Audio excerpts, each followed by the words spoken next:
has toxic masculinity influenced your perceptions about gender roles and relationships? Toxic masculinity has influenced my perceptions in many ways.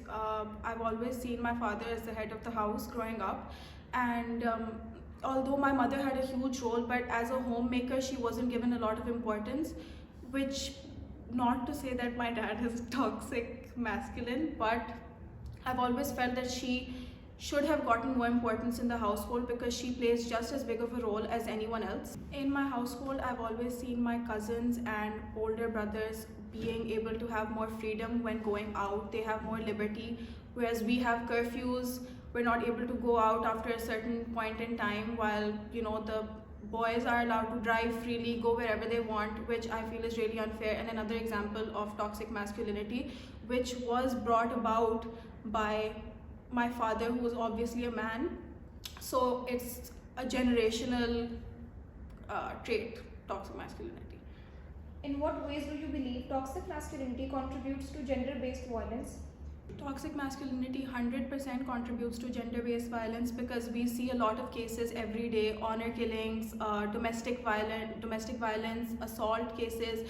The Noor Muqaddam case especially, again, a spoiled son who was given a lot of freedoms felt that he had the right to exercise his powers over a woman, and a lot of men feel this way in Pakistan society, and it's a patriarchal society, and again another example of toxic masculinity. How can we create a safer and more supportive environment for individuals who have been affected by toxic masculinity?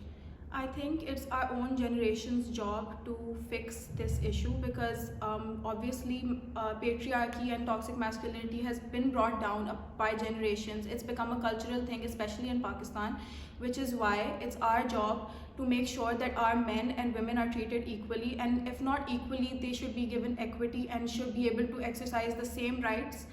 How has toxic masculinity influenced your perceptions of gender roles and relationships?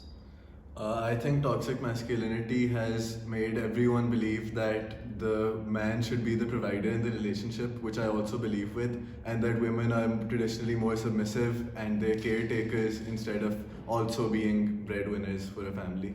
In what ways do you believe toxic masculinity contributes to gender-based violence? I think overly toxically masculine behavior can cause a lot of aggression, which shouldn't be towards women or anyone in general, but sometimes it does happen, and which is probably the leading cause of why domestic abuse happens.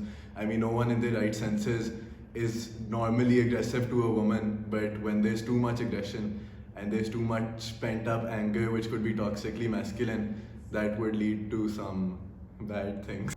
How can we create a safer and more supportive environment for individuals who have been affected by toxic masculinity? For this question, I'll go off toxic masculinity causing domestic abuse.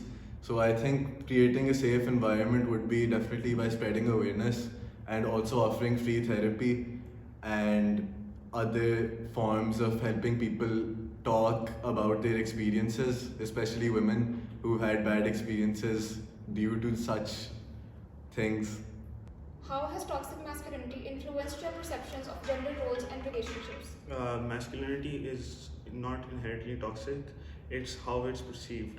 And local and recent feminist point of views are representing common masculine traits as toxic traits. In what ways do you believe toxic masculinity contributes to gender-based violence?